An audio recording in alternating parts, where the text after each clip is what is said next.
गुरुदेव भगवान, आपके चरणों में दास का दंडवत प्रणाम। प्रभु जी, मन में संशय बना रहता है कि कर्म पर भरोसा करें या पूजा पाठ पर। दोनों एक ही बात है। आप उसको विलग क्यों कर रहे हैं? कर्म ही पूजा है ना। जो आपका कर्तव्य कर्म है, आप उसको भगवान को समर्पित कर दो, वही पूजा हो गई। और अगर पूजा भी कर रहे हो और भावना नहीं है, तो वो पूजा भगवान स्वीकार नहीं करते। भगवान कहते हैं भाव का भूखा हूं मैं और भाव ही एक सार है। भाव से मुझको भजे तो भव से बेड़ा पार है। भाव बिन सुनी पुकारे मैं कभी सुनता नहीं। भाव पूरित टेर ही करती मुझे लाचार है। आप किसानी कर रहे हो, उसे भगवान को समर्पित करो, पूजा हो गई। आप नौकरी कर रहे हो, उसे भगवान को यत करोषि, भगवान ने यत शब्द कहा है। ये करो ऐसा नहीं कहा, यत करोषि, जो तुम्हें धर्म के अनुसार अपना कर्तव्य मिला है उस कर्म को नाम जप करते हुए भगवान की पूजा। एक एक फावड़ा में नाम करो, जैसे माला में। किसान आदमी, जो आप नौकरी कर रहे हो, आप अपने भगवान का स्मरण करते ईमानदारी से करो। जिस पद में हो, जो भी सेवक भाव से आपको मिला है, या आप व्यापार कर रहे हो, ग्राहक में भगवत बुद्धि करके उचित लाभ लेते हुए नाम जप करते हुए व्यापार, वो सब भगवान की पूजा हो जाएगी। एक चक्रवर्ती सम्राट भगवान का ऐसा महान भक्त हो सकता है, अम्बरीश जी।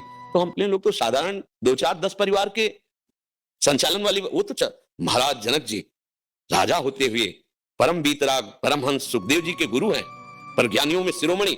और है क्या, एक राजपद पर बैठे। ये हम लोगों को भ्रम हो गया है कि पूजा अलग है और कर्म अलग है। वही चतुर है जो संसार के कर्म को भगवान की पूजा बना ले, नहीं तो फिर नहीं बात बन पाएगी ना।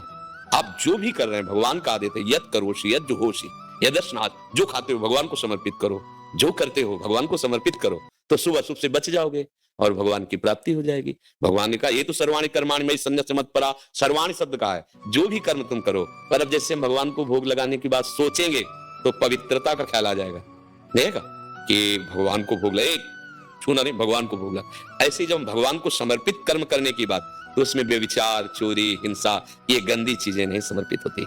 भगवान को समर्पित करना ना, तो मंगल में तस्मात् शास्त्रम प्रमाणन्ते, शास्त्र के अनुसार कर्म करे और भगवान को अर्पित करे। तो यदि आपको किसानी मिली है, व्यापार मिला है, नौकरी मिली, कोई पद मिला है, कोई भी हो, सबके लिए सिद्धांत एक सा होता है, उसे भगवान की पूजा मान लो। अधर्म आचरण मत करो। बिना भजन के कोई भी जहां भी है सुरक्षित विचार नहीं रह सकते।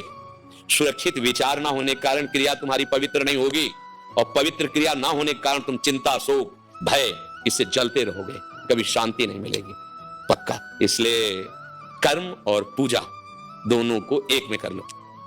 जैसे हम समय मिला तो ठाकुर की आरती कर रहे हैं तो पूजा, अगर हल चला रहे हैं तो वो भी पूजा, बिल्कुल अंतर नहीं है। क्योंकि भगवान स्वयं आदेश करते हैं अर्जुन जी को कि तुम छात्र धर्म से युक्त हो और सामने धर्म युक्त युद्ध आया है, अब पीठ दिखा के भागना पूजा नहीं होगी, अब युद्ध में लड़ो, यही पूजा है। भगवान कह रहे ना, हाँ। तो इसलिए भाई कर्म ही पूजा है, पर कर्म शास्त्र आज्ञा से होना चाहिए।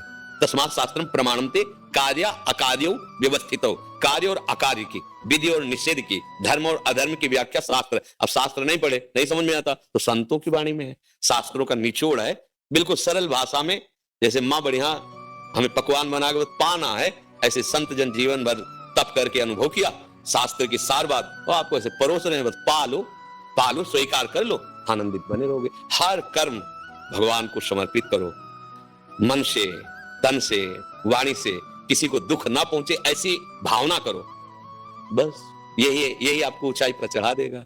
थोड़ी देर आरती की, पूजा की, इसके बाद दूसरों के साथ छल कपट, गंदी भावनाएं, गंदे आचरण, तो भगवान कपिल देव जी महाराज माता देवती से कहते हैं श्रीमद् भागवत में कि ऐसे पुरुषों द्वारा की हुई मेरी पूजा ऐसी जैसे राख में किया गया हवन। क्योंकि अग्नि नहीं तो तुम्हारे हवन का कोई महत्व ही नहीं रहा। दूसरे घर में तो आरती पूजा श्रृंगार करके आ रहे हो, और बाहर लोगों के साथ छल कपट, हिंसा, द्वेष, बेविचार, गंदी भावनाएं, वो पूजा तुम्हें रोक नहीं पाएगी, नरक पहुंचा देंगे एक कर्म जो कर रहे हो। इसे तस्मात् शास्त्रम प्रमाणन्ते, कार्य अकार्यो व्यवस्थितो। किसी को दुख पहुंचे ऐसा कर्म नहीं। अब जैसे कोई कह दे कि किसी को दुख नहीं पहुंचे तो युद्ध में, तो इस समय तुम छात्र धर्म से युक्त हो, तुम्हारे सामने युद्ध उपस्थित है, मतलब विवेक की जरूरत है। मतलब कहां की बात कहां घसीट कर लोग प्रश्न कर देते हैं। नहीं, आप जिस प्रसंग पर, जिस विषय पर चर्चा हो रही उसी पर दृष्टि डालिए, तो आपके सामने प्रश्न खड़ा ही नहीं होगा। अब उस प्रसंग को किसी अन्य प्रसंग से जोड़ करके, तो भगवान क्यों कह रहे इनके गला काटो, उत्तर हो सकता है। आप उसको समझिए, उस समय कई बार संधि के लिए भगवान ने दूतों को भेजा और स्वयं भगवान गए।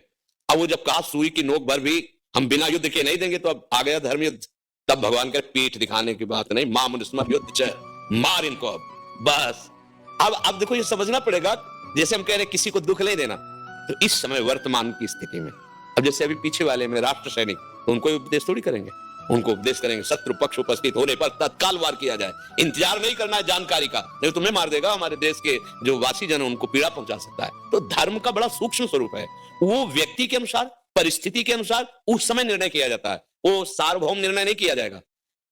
आपकी अवस्था क्या है, आपका कर्म क्या है, आपकी स्थिति क्या है, उसके अनुसार उसका उपदेश होता है। अब दूर बैठा आदमी उसमें गणित लगा सकता है, इसीलिए सन्मुख बैठ करके ही प्रश्न का सही उत्तर समझ में आता है, नहीं तो फिर प्रश्न खड़ा हो जाएगा। यहाँ प्रश्न नहीं खड़ा होगा क्योंकि दृष्टि पड़ रही है, यहाँ का वायुमंडल भागवतिक है, तुम्हारे विचारों पर चढ़े बैठेंगे हमारे विचार। अब बाहर तो केवल सुन रहे ना, और परमाणु नहीं है तो संशय खड़ा हो जाएगा। समझ में आ रहा है आपको कोई संशय जी?